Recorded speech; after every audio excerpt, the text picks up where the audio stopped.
Você já percebeu que às vezes aparece um personagem como aquele Coringa do filme do Batman? Uma pessoa que todo mundo achava que era medrosa e de repente essa pessoa explode uma bomba, mata um monte de gente numa escola e se revolta contra o sistema.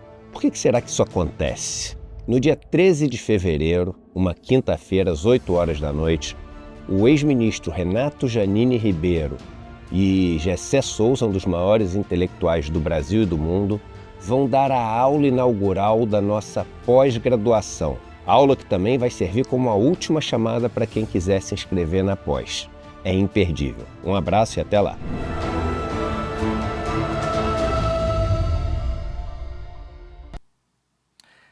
Tá chegando o dia, daqui a 2 dias a gente vai ter a nossa super aula da nossa pós-graduação. Aliás, pós-graduação, para quem não acompanhou o lançamento da nossa pós-graduação pelo MEC, hein? Pós-graduação mesmo, tá? A gente lançou a pós faz pouco tempo e agora vai ter a última chance, você vai ter a última chance de entrar na turma, porque a turma deve estar começando agora já, né? Daqui nos próximos dias, quando voltam as aulas aí no Brasil todo, a gente já está começando as aulas oficialmente da turma, então não perca na quinta-feira às 8 horas da noite. No final do programa eu explico um pouco melhor como é que vai ser esse evento, mas é aquele evento gratuito, exclusivo, que você sabe que só tem aqui no ICL. Mesmo que você depois não entre na turma da pós-graduação, você pode participar dessa nossa aula magna com o Renato Janine Ribeiro e o Gessé Souza, na quinta-feira às 8 horas da noite. O link para você conseguir assistir de graça está na tela também pelo QR Code despertaicl.com.br. Muito bem, estamos começando o Desperta de hoje, 7 horas e 2 minutos. 7 horas e 2 minutos, agora eu estou tentando me habituar a usar relógio, que é a 8ª vez que eu tento fazer isso, viu, Alex? Você usa relógio, Alex? Fã de relógio, não.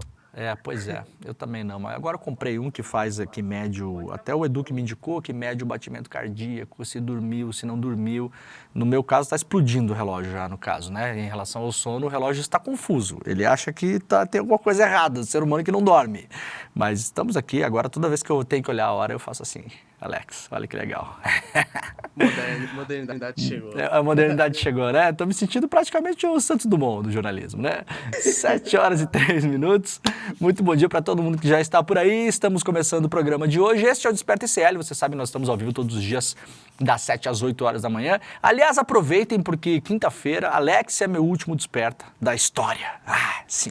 Encerraremos um ciclo histórico. Para quem não sabe, na semana que vem a gente já vai começar uma programação nova no ICL, a gente tem muita coisa nova, tem muita novidade esse ano. Vamos aos poucos, né? Mas semana que vem a gente já faz uma transição. O nosso querido Fábio Panunzi vai assumir o Desperta ICL, sim, para quem não sabe, né? A gente já anunciou isso e eu vou começar a fazer o ICL Notícias primeira edição, então a gente vai estar juntos de todo modo, todos os dias às 8 horas da manhã. Entro só um pouquinho mais tarde, o Panunzi abre o dia pra gente aqui e depois a gente toca o N1. Então hoje, terça-feira, amanhã, quarta-feira, depois na quinta-feira é o último dia que eu vou fazer o Desperta, porque na quinta-feira a gente vai para Porto Alegre para participar da cerimônia do Prêmio Best, né? A gente já ganhou o Prêmio Best, aliás, aqui vários prêmios e bestes.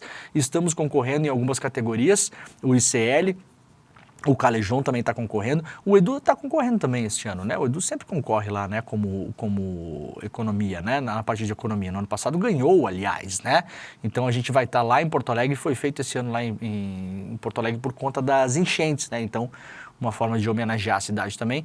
Então, quinta-feira é o último Desperta por aqui, beleza? Estamos ao vivo em todas as redes sociais, vai chegando, dando seu like, ativando o sininho, assinando os canais, aquela coisa toda. Por gentileza, compartilhe este programa também com as pessoas aí, mande na sua rede social, nos seus grupos de Telegram, no seu grupo de Zap, no seu grupo de e-mail. Você pode também nos assistir pela televisão, estamos ao vivo na TV aberta, para você não precisar gastar a sua internet. Na Bahia, na TV Quirimuré, em São Paulo, na TVT, e lá em Porto Alegre, na Pop TV. E também estamos ao vivo em 3 emissoras de rádio, em São Paulo, na Rádio Heliópolis, na Rádio Brasil Atual e também na Rádio Cantareira. Então, se você está em São Paulo, no trânsito, aliás, o trânsito de São Paulo está tranquilo essa semana, não vou nem falar para não zicar, né? Porque ontem realmente estava muito tranquilo o trânsito. Então, se você está por aí, né, ouvindo aquela Antena 1, né, aquele sonzinho assim, calminho no seu ar-condicionado, você pode eventualmente pela manhã colocar no Desperta, procurar a sua emissora favorita aí para acompanhar as principais notícias do Brasil e do mundo. Muito obrigado para todo mundo que nos acompanha fora do Brasil também. Frequentemente encontro brasileiros que estão por aí, né? Nos aeroportos e nos hotéis da vida, que são os lugares que eu mais frequento, né? Quando eu era mais novo, eu frequentava bar, viu, Alex? Depois começa a frequentar aeroporto, né? Digamos que a minha vida já foi mais emocionante, né? Sim, e agora vai ficar mais frenética, eu falei. Vai ficar mais frenética, é. E aí no futuro frequentaremos outros lugares também, asilos, talvez, né? Casas geriátricas, né? Retiro dos artistas, sei lá onde é que a gente vai parar, né, Alex? No Big Brother? Big Brother também, podemos. Você frequenta bares, Alex? Não, eu me sinto um novo no espírito de velho. Hoje em dia eu gosto de ficar assistindo vídeos e dormindo. Velho, praticamente, né? Velho. Sim, total. Tá bom, muito bem. Galera, é o seguinte, vamos lá pro programa de hoje? Temos muita coisa hoje, né? Saiu mais uma notícia ontem de que finalmente vai vir a tal do indiciamento do Bolsonaro e tal.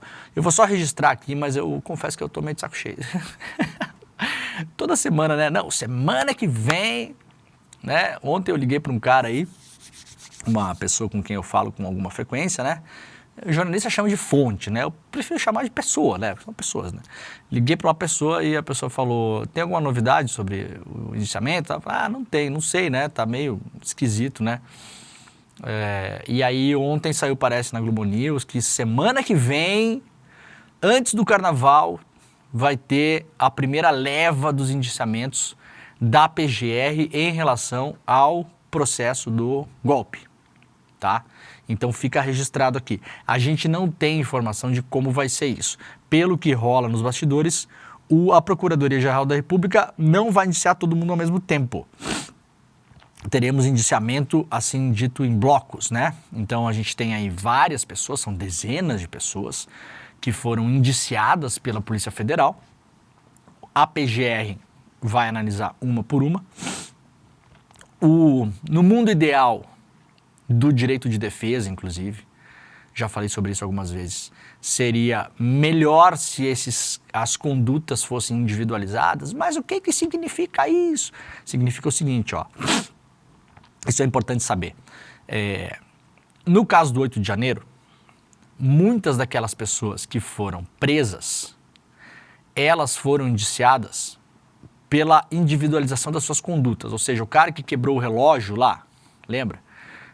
Ele foi denunciado por, entre outras coisas, quebrar o patrimônio público histórico. Tem um crime específico para isso, né? Outras pessoas não, porque não há indícios de que fizeram.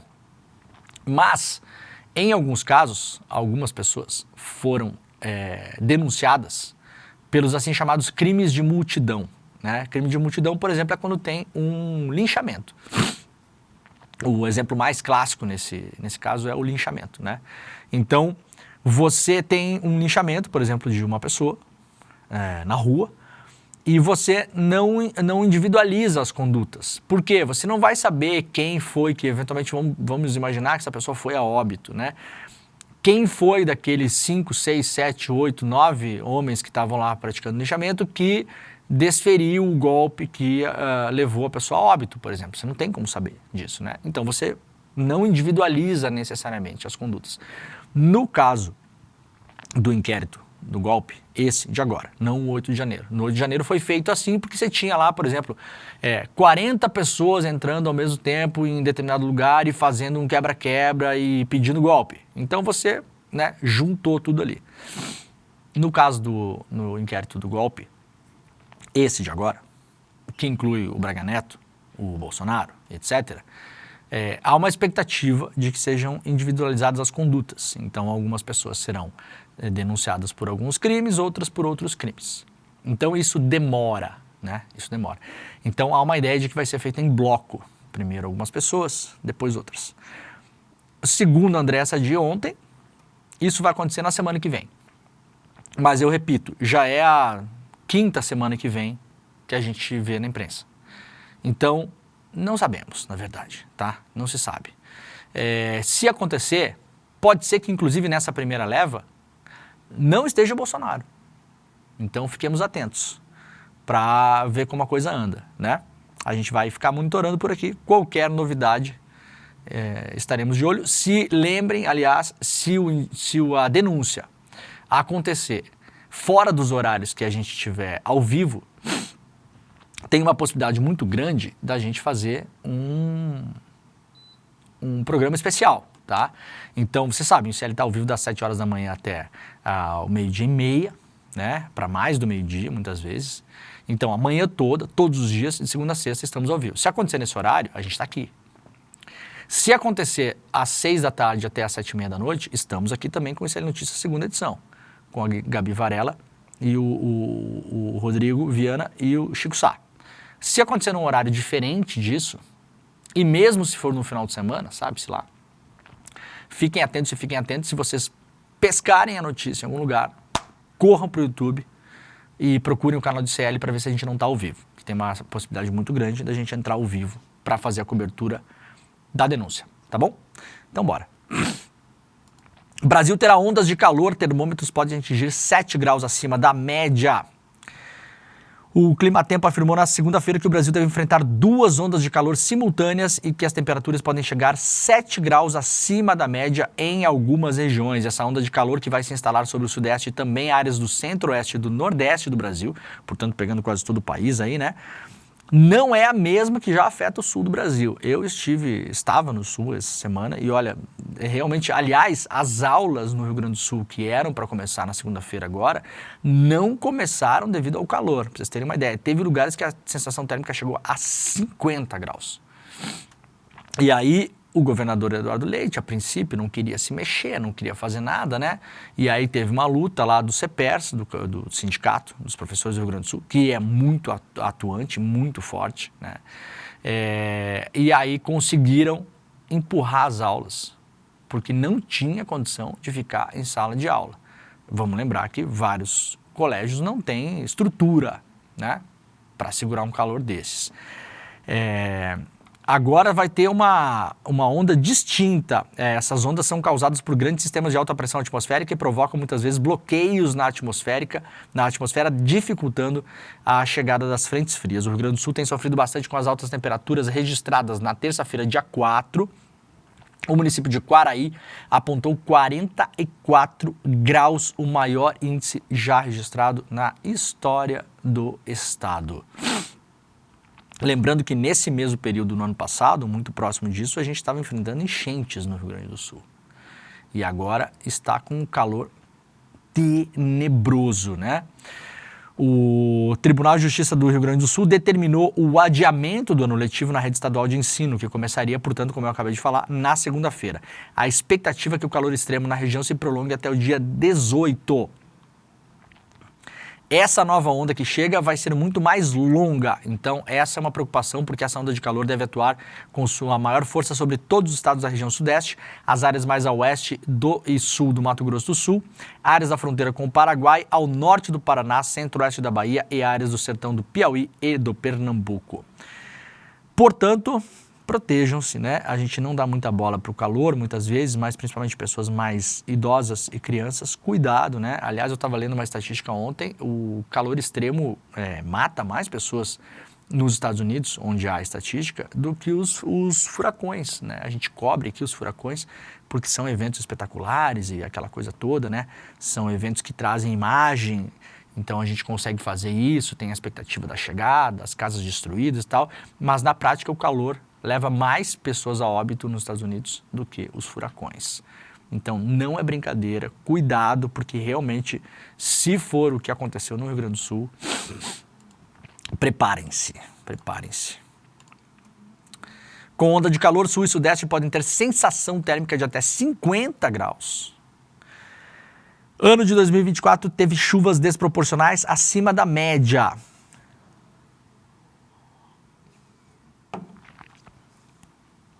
O ano de 2024 foi marcado por um recorde na temperatura média global, atingindo 1,6 graus acima dos níveis pré-industriais. Agora, cientistas apontam que as chuvas caíram em quantidade acima da média e com distribuição irregular, castigando desproporcionalmente algumas regiões do planeta, como o sul da Ásia e a Austrália, e também o sul do Brasil, né? Segundo o relatório elaborado com dados preliminares da precipitação da Terra no ano passado, o planeta teve quase 3 milímetros de chuva por dia em média, um aumento de 0,09 em relação aos intervalos medidos entre 83 e 2023. Portanto, um ano bastante chuvoso no ano passado. Não foi só no Brasil, né, que a gente teve enchentes, mas as enchentes no Brasil foram um destaque global. Aliás, naqueles períodos ali em maio, o Brasil chegou a ter as áreas mais chuvosas do mundo. Oscar de 2025 começa a votação de vencedores com Anora e Ainda Estou Aqui como favoritos. A votação final do Oscar de 2025 começa nessa terça-feira. Ou seja, até o dia 18, os quase 10 mil membros da Academia de Artes e Ciências Cinematográficas escolhem os vencedores da maior premiação do cinema mundial. É difícil lembrar uma corrida que tenha enfrentado tantas mudanças em tão pouco tempo nos últimos anos, reporta hoje aqui o G1.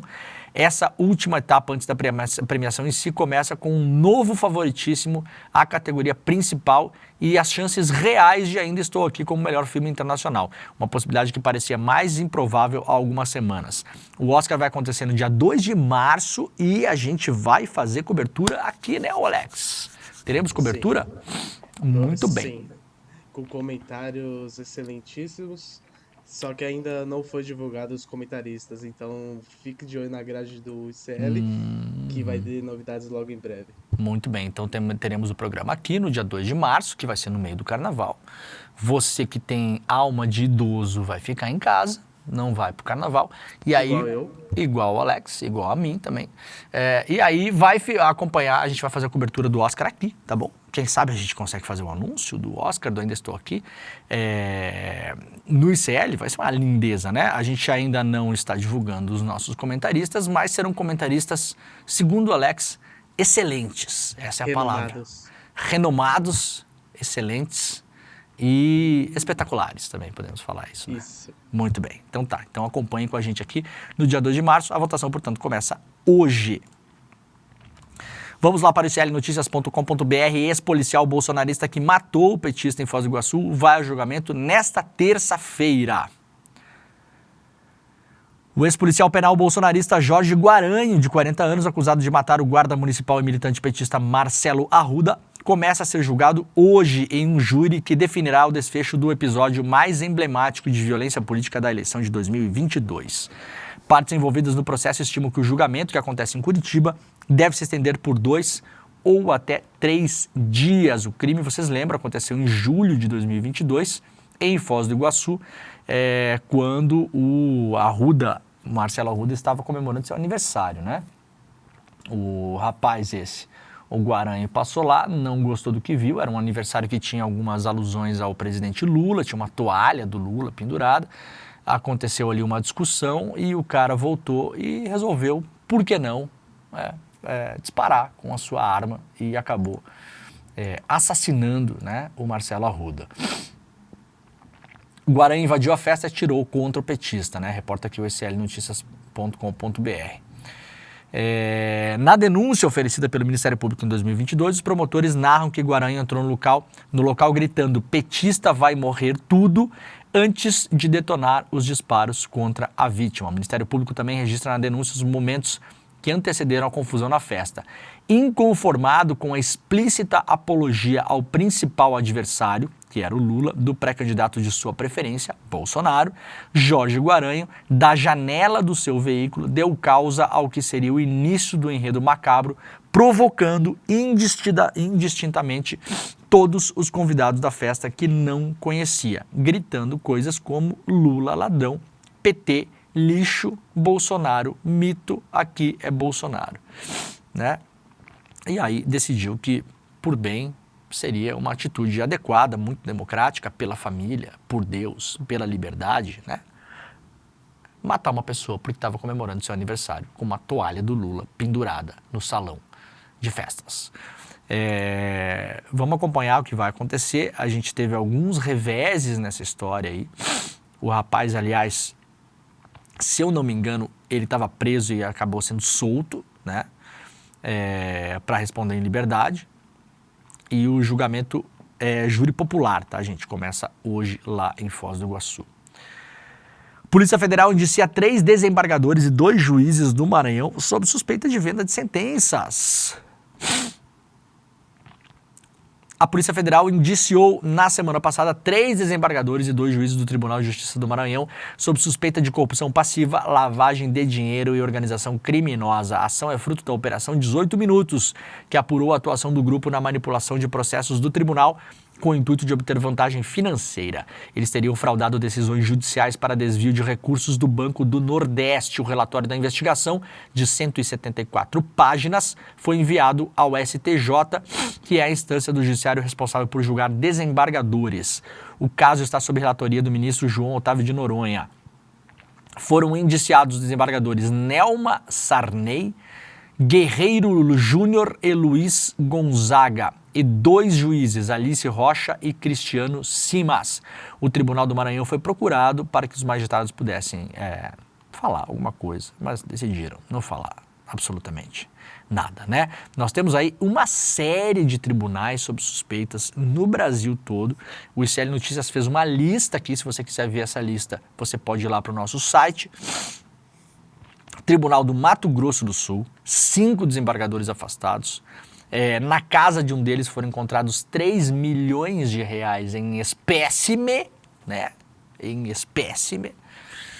No Mato Grosso também, 2 desembargadores afastados pelo CNJ após análise do conteúdo do celular de um advogado assassinado em Cuiabá, que provocou também suspeitas de venda de decisões nos tribunais de justiça.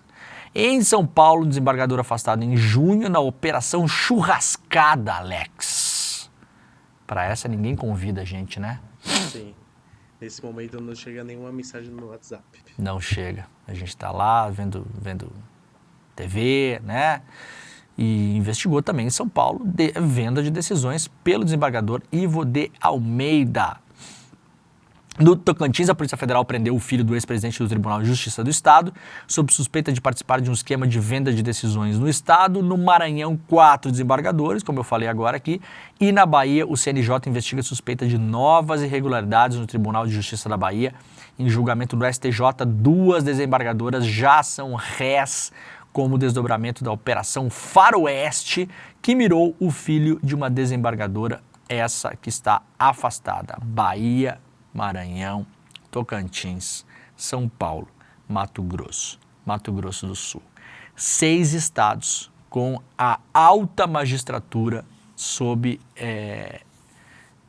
na mira aí por principalmente venda de sentença. Isso é o que a gente sabe. Imagina o que não tem por aí. E claro, já num país de descrença da justiça, digamos que essas 3 figuras aqui, para quem está nos vendo pelo vídeo, está aqui a foto das figuras, né? Esses são os desembargadores do Maranhão. Não ajuda muito as pessoas a terem algum tipo de confiança na justiça do Brasil, né? Tá aí a foto. Muito bem, senhores. Parabéns, viu? Vale alimentação de R$10 mil atende necessidade nutricional, diz TJ do Mato Grosso ao STF. Isso me dá uma fome essa hora da manhã, gente. O Tribunal de Justiça do Mato Grosso afirmou ao Supremo Tribunal Federal que o pagamento do Vale Alimentação de R$10 mil a servidores e magistrados é legal e cumpre a função de assegurar a cobertura das necessidades nutricionais diárias de uma pessoa humana. Pago em dezembro, o benefício ficou conhecido como Vale Peru e foi suspenso após a repercussão negativa.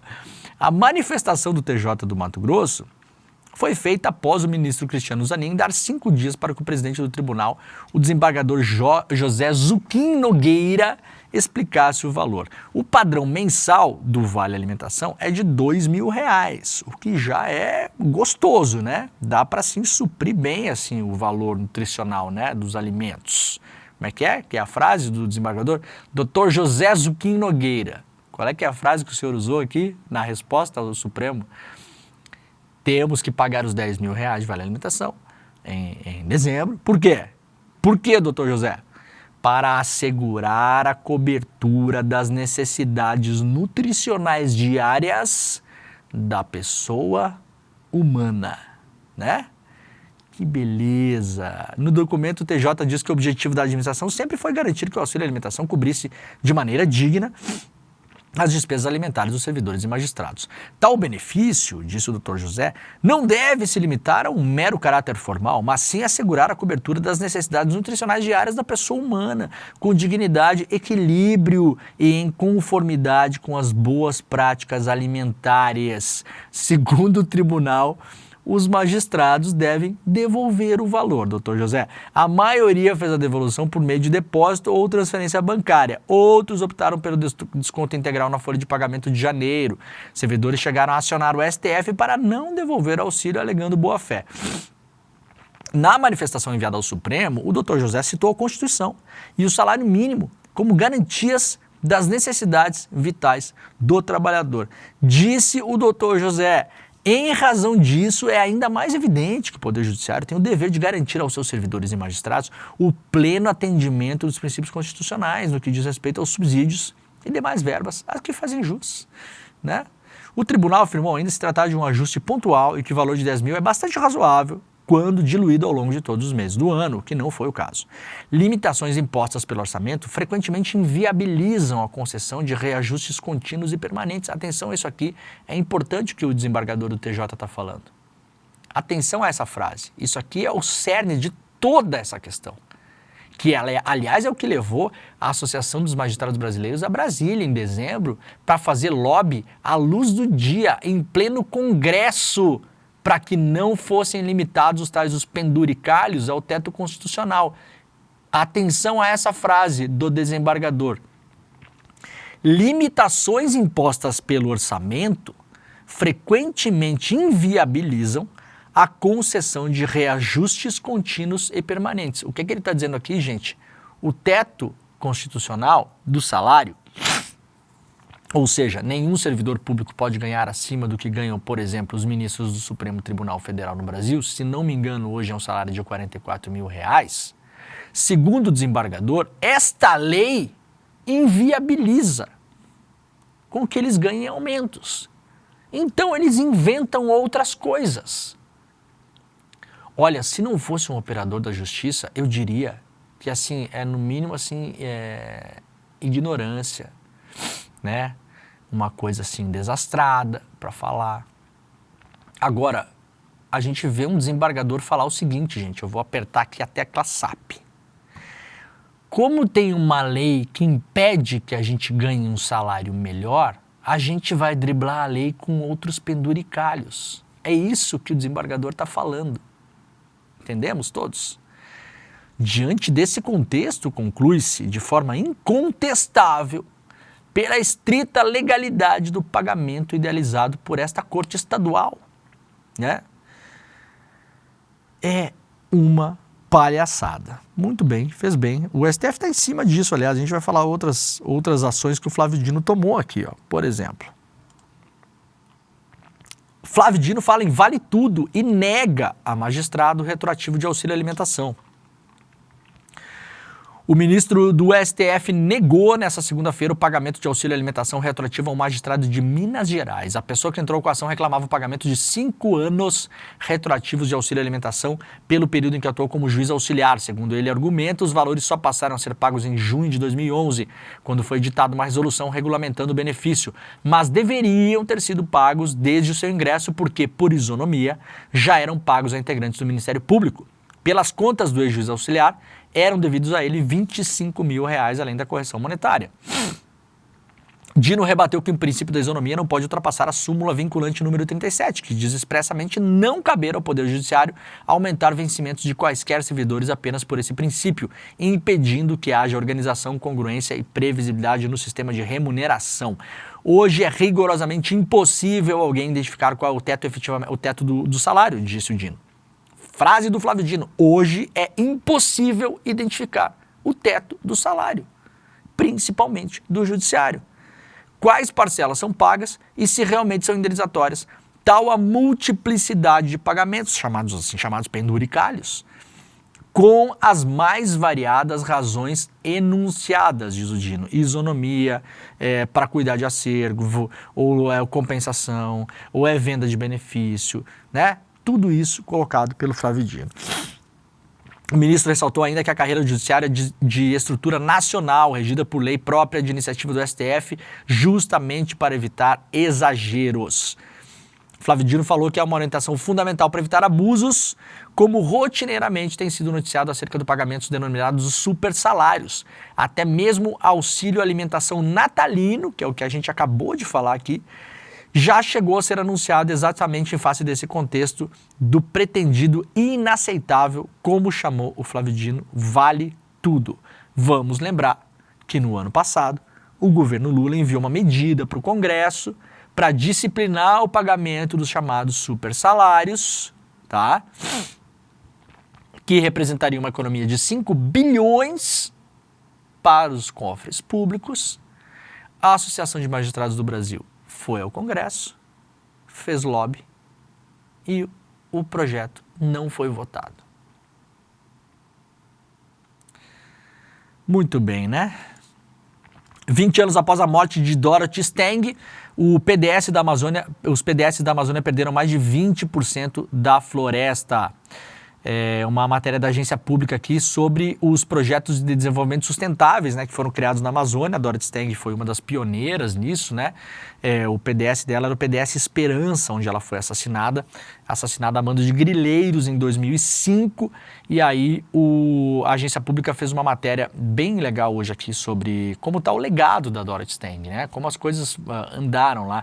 Esses PDS são grandes porções de mata, onde as pessoas vivem e conseguem fazer um manejo florestal ali, né? Viver ali, tirar o seu sustento da floresta de modo a não destruí-la. Esses são os projetos que estavam, um dos quais a Dorothy Stang, através da Comissão Pastoral da Terra, se envolveu na época. E aí temos aqui uma matéria mostrando como está a condição dessas terras hoje. A matéria está publicada lá no slnoticias.com.br também, né?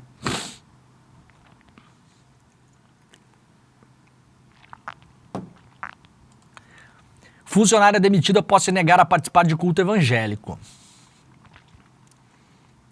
Um funcionário da empresa Love Seguros, eu tenho uma história para contar com essa empresa que eu não vou gastar o tempo de vocês hoje, mas uma hora eu vou contar, tá? Isso aqui é a seguradora do Pablo Marçal, gente, para quem não sabe, tá? Love Seguros, com 2 Os, né? Love Seguros é a tal da seguradora do Pablo Marçal. Um cidadão bateu no meu carro em dezembro, pra vocês terem uma ideia. Hoje nós estamos em 11 de fevereiro. Não recebi até agora, Alex. Sim, eu vi toda a sua indignação no seu Instagram. Não recebi até agora. Pela primeira vez na vida, eu consegui comprar um carro zero. Primeira vez. Assim, pensa a pessoa feliz. Pessoa feliz, né? Um carrinho zero, carrinho pequenininho, assim, nada demais, né? Compramos o carrinho. 30 dias. Estava andando com o carro, nem 30 tinha. Um cidadão cruzou para preferencial, bateu no carro. Seguradora do cidadão, Love Seguros, da notícia que a gente vai ler agora.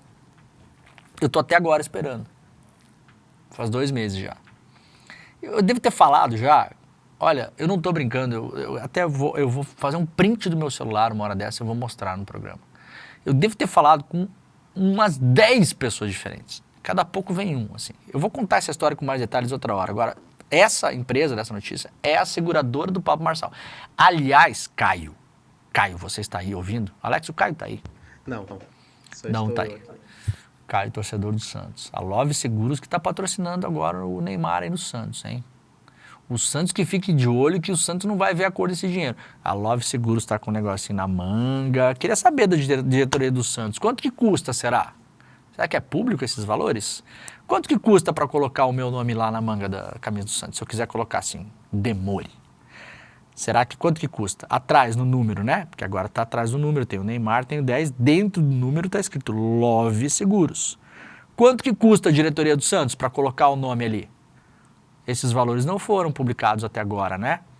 Essa Love Seguros pagou ou falou que vai pagar? Atenção, torcida do Santos, hein? Atenção. ao calote dessa empresa. Tava lá o Pablo Marçal na Vila Belmiro, assinando o bonezinho lá com o Neymar, né? Um funcionário da empresa Love Seguros acionou a justiça após ser demitido por se recusar a participar de um culto religioso. O caso ocorreu em Belo Horizonte, Minas Gerais, e foi registrado em vídeo que viralizou nas redes sociais. Na gravação, o presidente da empresa aborda o funcionário e questiona sua decisão de não participar do culto. Se você quiser ser humilde e ficar todos os dias nos cultos, disse o CEO, chamado Kese de Cunha. Eu só não estou me sentindo bem em participar hoje, disse o funcionário. E aí, se você não está bem para ficar no culto, disse o tal do CEO, você não está bem nem para estar dentro da empresa. O trabalhador, então, reafirma que não permanecerá e deixará o local. Me mandou embora, estou demitido porque eu não quero participar do culto, comentou. Ele estava gravando essa conversa, né? Tá aqui a conversa. E não sei se a gente está com som aí, Alex, a gente consegue reproduzir isso aqui? Eu acho que não. Não? Tá bom. Mas ele tá aqui, ó. Ele gravou, ó. Vocês estão vendo, ó. Aí, ó. Tá falando com o cara e falando, não vou participar hoje, aquela coisa toda. E Sim. aí... o funcionário, eu vi esse vídeo no TikTok. Ele fala assim, se você não serve pra participar do culto, você não serve pra ficar na empresa. É isso E aí. dispensou ele. Aí, ó. E aí o cara sobe a escada e vai falando, ó, pô, me dispensou e tal, não sei o que, né? O diálogo aconteceu no dia 27 de janeiro, mas só teve repercussão nesse final de semana quando o vídeo viralizou nas redes sociais. O caso foi levado ao Tribunal Regional do Trabalho e denunciado ao Ministério Público do Trabalho também. Segundo a defesa do empregado, a empresa possui um culto organizacional que impõe práticas religiosas aos colaboradores, obrigando a interrupção das atividades para a participação de cultos às segundas-feiras, o que demonstra total descaso com a liberdade religiosa. Lembrando, empresários, eu tenho visto, aliás, até empresários de empresas menores aí, levar pastor na empresa, tá? Não pode, gente. Não pode. Ah, mas eu não posso levar um pastor. Não pode. Ah, mas a empresa é minha, eu faço o que eu quero. Não faz o que tu quer. Ué, pode montar um laboratório de metanfetamina igual o Breaking Bad dentro da empresa? Não pode. Ora, tem uns argumentos que a gente ouve, né, que às vezes dá vontade de dar... Mas a empresa é minha, eu não faço o que eu quero. Não. Ai, que ruim, né? Pois é. Chama-se vida em sociedade. Contrato social, chama. Né? Então, os caras pensaram nisso lá atrás, uns ingleses aí. Dá uma olhada lá depois. O João, né? Foi o João Locke, né? Então não pode, cara. Imagina, você tem um cara lá que é de outra religião, sei lá o quê. O cara é um bandista, o cara é espírita. Ateu. Eu, se for convidado a participar de um culto numa empresa, não irei, porque eu sou ateu. Até vou, porque assim, eu sou um ateu bem intolerante, né? Não tenho muita, assim... Já fui em culto de tudo que é tipo. Se a pessoa tá num lugar e tá lá, né? Vamos dar... Eu dou a mãozinha, não tem problema. Tem gente que não dá, que não gosta, que não quer. E tem que ser respeitado. Não pode impor esse tipo de coisa, né? Falam muito em fundamentalismo religioso, né? Os talibã... não sei o quê, os muçulmanos, né? Cada pouco vem essa coisa. Isso aqui, ó, qual que é a diferença? Essa Love Seguros, além de ser uma caloteira, Alex, caloteira, que não tá pagando meu carro. Que agora nem quero mais saber deles também, já acionei meu seguro e agora a gente vai resolver na justiça. Ter que processar a empresa do Pablo Marçal. Alex, qual que é a chance de 1 a 10 de eu ver a cor desse dinheiro na minha vida? A mesma que o Guga teve na aposta das eleições. A mesma, né? O Guga apostou com o Pablo Marçal o quê? Qual que era a aposta mesmo? Se eu não me engano, eram uns 10 mil reais. 10 mil reais, isso. Aí, ou mais, não lembro muito bem. Isso. E ele Que não pagou. Que o Marçal ia o quê? Chegar no segundo turno? O que era? Ganhar a eleição? O que era? Isso, acho que sim. Se isso. era eleito ou não. Aí, você imagina, e tá gravado, né? O Guga Noblar... 60 mil. 60 mil que o Marçal ia ganhar e não conseguiu. Isso. Guga Noblar gravou, tá gravado. O Marçal apostando com o Noblar que ia ganhar a eleição e se não ganhasse ia pagar 60 mil reais pro Guga Noblar. Pagou? Não pagou. Vai pagar? Não vai pagar. O negócio do meu carro pagou? Não pagou. Vai pagar? Não vai pagar. Atenção, Santos, que tá patrocinando camisa do Neymar com a Love Seguros. Eu vou profetizar, Alex. O Santos não vai receber esse dinheiro. Amém. Tá profetizado. Amém. Amém, irmãos? Amém. Amém. Demore, Amém. Ah. a gente tem um vídeo passado. Quer que passe aqui na tela? Passa o vídeo do rapaz aí, vamos lá. Tá já. Então eu posso ir embora. Amigo, já tá liberado, já era pra você ter ido. Não, tá. Se você quiser ser humilde e ficar todos os dias nos cultos, você tá. Não, eu só não tô me sentindo bem de participar hoje. Deixa eu falar com você. Se você não tá bem pra ficar num culto, você não tá bem nem pra estar dentro da empresa. Não, tudo bem, não vou debater Ok? isso, não.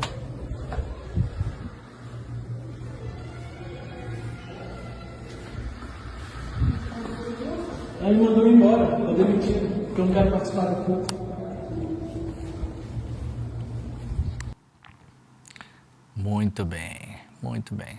Se você quiser ser humilde e ficar no culto, imagina se a pessoa responde assim, mas presidente, eu sou humilde, o problema é que eu sou do Satanás. Eu não quero ficar do culto, porque eu sou do capeta, eu sou do Satanás, entendeu, cara? Eu não quero, eu não gosto de vocês, eu não vou rezar, não quero, não gosto. É inacreditável. Imagina se fosse qualquer outra religião, né? Porque essa é a mais aceita, né?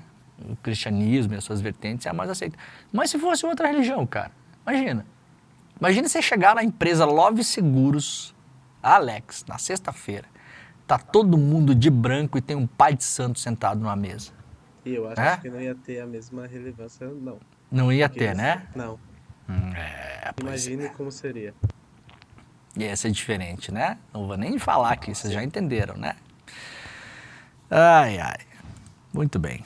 Eu acho que o funcionário poderia ter participado do culto evangélico e sugerido ao RH da empresa que chamasse a igreja satanista do Rio Grande do Sul, né, devidamente constituída, para fazer um culto lá também, no sábado, fazer um Black Sabbath.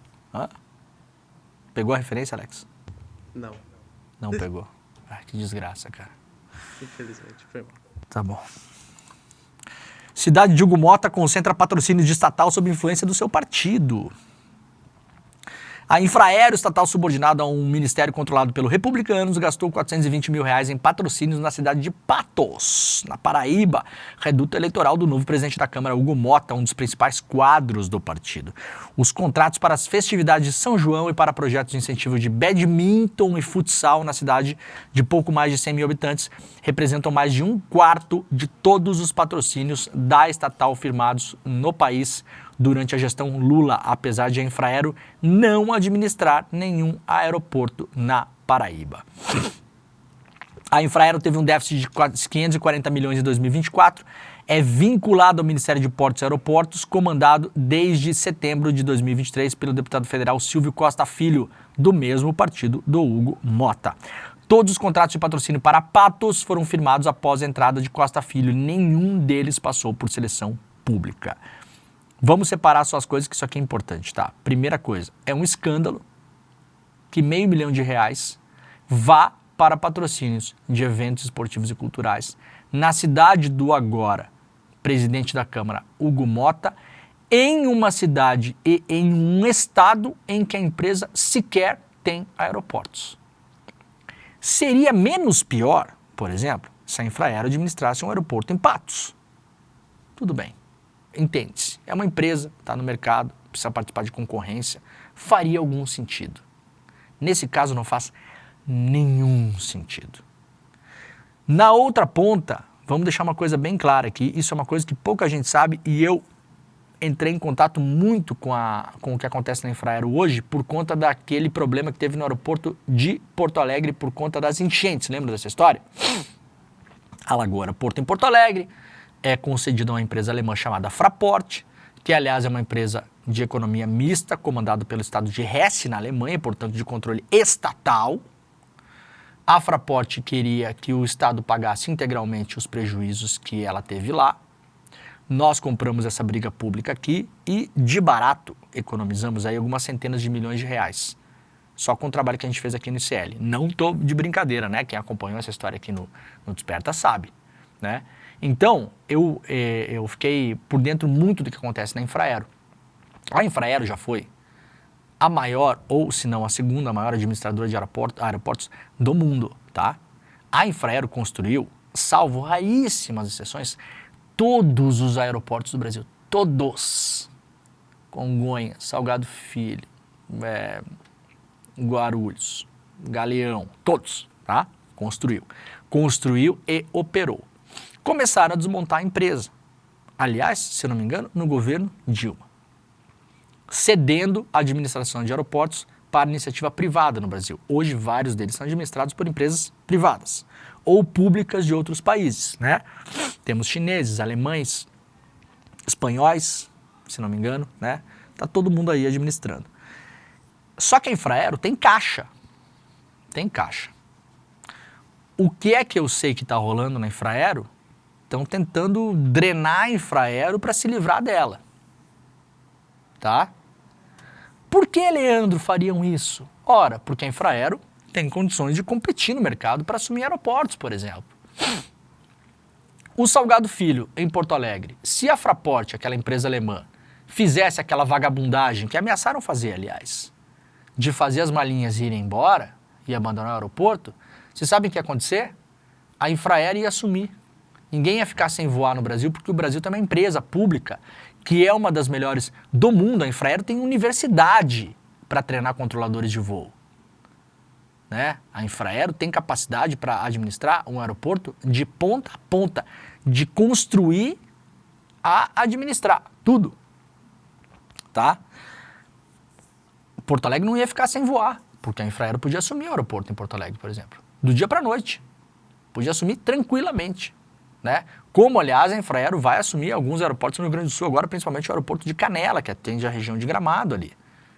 Que a Fraport não queria que acontecesse isso, porque hoje todos os voos que vão para a Serra Gaúcha, que é um dos maiores destinos de turismo do Brasil, voam para Porto Alegre.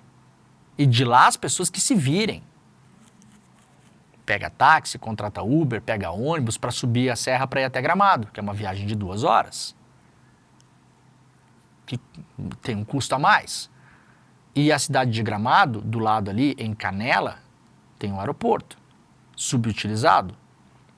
Agora, com as enchentes, finalmente a Infraero vai poder assumir aquele aeroporto e operar voos para as pessoas poderem sair, por exemplo, de São Paulo, um voo charter da, sei lá o que, dessas empresas de turismo, e descer direto em Canela. Vejam a comodidade do ser humano, né?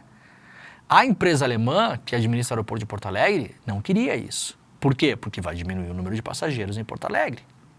Então, negócios primeiro, tá, gente? As pessoas depois. As pessoas que se virem, que se danem, problema delas.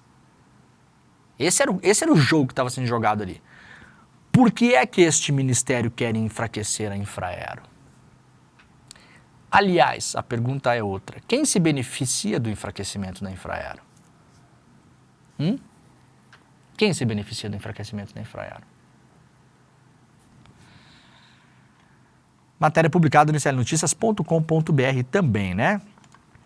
Donald Trump assina decreto que impõe tarifas de 25% para importações de aço e alumínio. O decreto foi assinado, então, finalmente pelo Trump, 25% para todas as importações de aço e alumínio no mundo todo. Foi assinado ontem este decreto. A medida pode atingir em cheio o setor de siderurgia de países como México, Canadá e Brasil e faz parte de uma promessa do Trump de campanha, né? Tem muita dúvida em relação ao que vai acontecer no Brasil, tá? Não é... Hoje tinha uma manchete da Folha aqui, manchetes do fim do mundo, né? Dólar vai cair, Brasil vai derreter, vai abrir uma fenda no chão, o país vai cair dentro, o buraco vai fechar. Essa matéria da Folha era essa hoje. Aí, engraçado que logo abaixo tinha avaliação de especialistas do setor de aço, mostrando que pode ser benéfico para o Brasil. A manchete era contradita pelas pessoas do negócio do aço, né? O Brasil exporta muito aço e alumínio. E metade da nossa exportação, como a gente trouxe ontem aqui, vai para os Estados Unidos. Mas as empresas são diferentes, né? Aqui no Brasil opera a ArcelorMittal, se não me engano é indiana, né? Uzi Minas, CSN, Gerdau. São essas as 4 mais importantes. Deve ter alguma outra que eu esqueci. Dessas, a Gerdau, já há muitos anos, tem indústria nos Estados Unidos. Então, talvez não seja muito afetada. As outras, a ver como fica.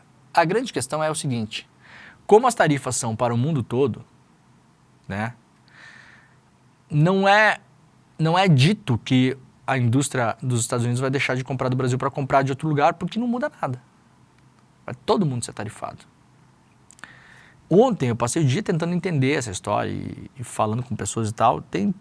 Eu não consegui encontrar nenhuma pessoa que consiga me explicar se isso faz sentido para os Estados Unidos. Né?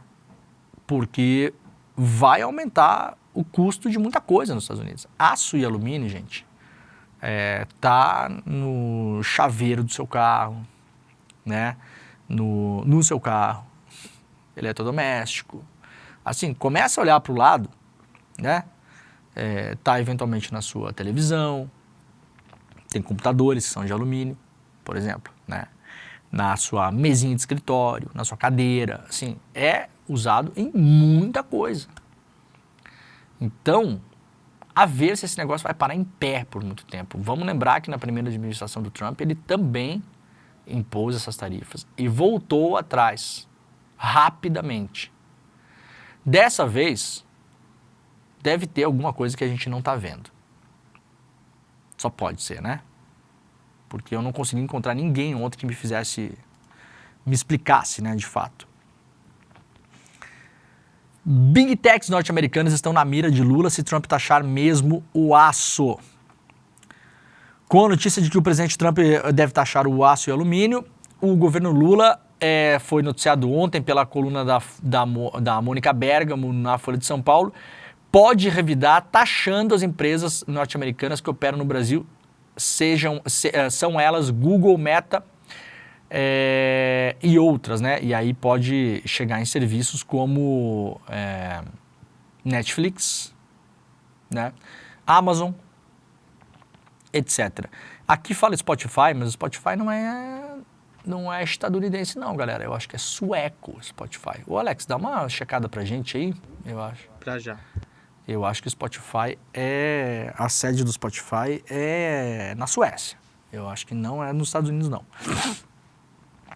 Ontem, essa notícia circulou rapidamente, publicada pela Mônica Bergamo, que é uma das principais jornalistas do Brasil, né, claro, todo mundo conhece.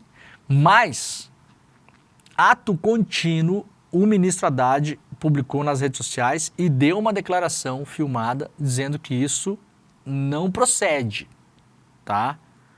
Então temos essa notícia, o governo rapidamente reagiu com medo de que isso aqui virasse uma bomba relógio no estilo taxa da Netflix, né? Já teve a taxa das brusinhas, já teve a taxa do Pix, então assim que saiu essa notícia, o Haddad prontamente reagiu e falou, não tem nada disso, essa conversa não existe. O Haddad falou, a gente vai esperar para ver. Né? Vamos jogar parado, vamos esperar, aí o cara vai assinar um decreto, aí quando começar a gente vê o que faz. Nem tá dito que fazer taxa em cima de Big Tech seja a coisa mais lógica do mundo, né? Na verdade, do meu ponto de vista, não tem lógica nenhuma você taxar empresas de um outro setor. Não que eu não acho que você tem que cobrar imposto de Amazon, pelo amor de Deus, né? Mas não parece fazer sentido e pode desencadear uma crise da taxa da Netflix. Quando vê, tem vídeo do Nicolas por aí. Entendeu? Então o Haddad prontamente foi a público e falou, não procede, tá? Só pra gente deixar registrado isso aqui.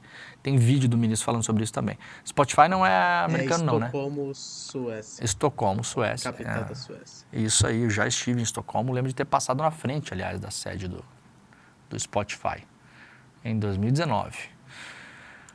Plano de Trump de assumir controle de gás é proibido no direito internacional. Para quem quiser entender essa obviedade, está publicada lá no serienoticias.com.br também. E vamos para a última notícia do dia aqui. OpenAI rejeita a oferta de Musk para adquirir a startup dona do ChatGPT. Ontem o Musk fez uma oferta não solicitada, como se chama, né? De quase 100 bilhões de dólares para comprar a empresa que é dona do ChatGPT. Informou o Wall Street Journal, mas o seu CEO, o CEO do ChatGPT, o Sam Altman, que é um desses tech bros aí também, né, desses caras aí, da plutocracia, tá todo mundo em volta do Trump. Os dois estão no mesmo barco, né? Só que como bons bilionários competitivos que acham que são donos do mundo, obviamente em algum momento vão brigar. O Sam Altman publicou na rede social do próprio Musk, né, no Twitter, disse ironicamente, não, obrigado, né, pela oferta de comprar o ChatGPT, mas vamos comprar o Twitter por 9 bilhões de dólares se você quiser. Fez uma ironia, né, porque isso aqui é muito abaixo do preço que o Musk pagou. Dá tempo de mais algumas aqui? Acho que mais uma, Vale Peru já falamos, né, a gente tem que falar do nosso evento, né, Alex, eu tô ligado. Beleza, vamos lá. Bolsonaristas usam fala de Hugo Mota sobre o 8 do 1 para buscar apoio ao PL da anistia. Falamos muito sobre isso no ICL Notícias, primeira edição. O presidente da Câmara falando abertamente que o que aconteceu no Rio de Janeiro não foi golpe. Foi, aliás, muito além do próprio Arthur Lira, que nunca tinha falado isso, né? E o José Múcio, ministro da Defesa do governo Lula, defendendo o parlamentarismo no Brasil. Então, preparem-se, a gente está aí numa grande discussão sobre presidencialismo, semipresidencialismo e parlamentarismo, não sei o quê. Essa coisa deve avançar na Câmara, aliás. E o Múcio, de novo, ministro do governo Lula, da Defesa, titubeou em classificar os atos do 8 de janeiro como golpistas e criticou o que ele chama de revanchismo, tá? Defende diferenciar penas pelo 8 do 1 e diz que a anistia cabe ao Congresso. A matéria está publicada na Folha de São Paulo. Isso foi uma entrevista que ele deu ontem no Roda Viva, lá da TV Cultura, né? Então, de novo, jogando água aí no chope de quem quer ver, de fato, o julgamento dessas pessoas, tá bom? O programa está acabando, olha, não esqueçam, daqui a 2 dias, ou seja, na quinta-feira à noite, às 8 horas da noite, nós teremos mais uma aula magna online, aberta, exclusiva, gratuita aqui no ICL, com o Gessé Souza e o Renato Janine Ribeiro, ex-ministro da Educação do Brasil. O nome da aula, o título chama-se A Vingança dos Humilhados. Entenda como as elites do país condenaram os mais pobres à autodestruição. Tem como mote o livro do Gessé, O Pobre de Direita, que já é um best-seller no Brasil. Pega o gancho daquela história do tio França, aquele rapaz que acabou tirando a própria vida na frente do STF, explodindo uma bomba na própria cabeça, né? Porque o Gessé trata disso no livro. Aliás, o livro é anterior a essa história, né? A tal da síndrome do Coringa. E não por acaso o cara estava lá vestido de Coringa, para quem não lembra, né? Então essa vai ser mais uma super aula na quinta-feira, 8 horas da noite, gratuita. Para fazer inscrição, despertacl.com.br, ou você pode ir aí no QR Code que está aqui, rapaziada. Muito bem, tá bom? Amanhã estaremos de volta, daqui a pouquinho tô lá no ICL Notícias, primeira edição, a gente se vê logo, vou só tomar uma aguinha. Um beijo, tchau. Há uma pergunta que não quer calar. Por que será que grande parcela dos mais pobres acaba apoiando políticos que defendem interesses contrários aos seus, que defendem interesses da elite? Será que a esquerda não consegue mais entender os anseios da maior parte da sociedade? Ou será que grande parte dessas pessoas está exatamente reagindo contra humilhações diárias que sofrem e aí resolvem explodir tudo? Às vezes até literalmente. Nós vamos ter um debate muito interessante aqui. No dia 13 de fevereiro, uma quinta-feira, às 20 horas, o sociólogo Gessé Souza e o professor Renato Janine Ribeiro vão discutir exatamente isso. Como as elites econômicas levam um país, e principalmente os mais pobres, à autodestruição. A Vingança dos Humilhados é o nome desta aula magna que você vai assistir ao vivo, online e de graça, aqui nos canais do YouTube do ICL. É o começo do curso de pós-graduação do ICL. Se inscrever é de graça e você só tem a ganhar, só tem a aprender. Fique de olho, é a última chance para a primeira turma do pós do ICL.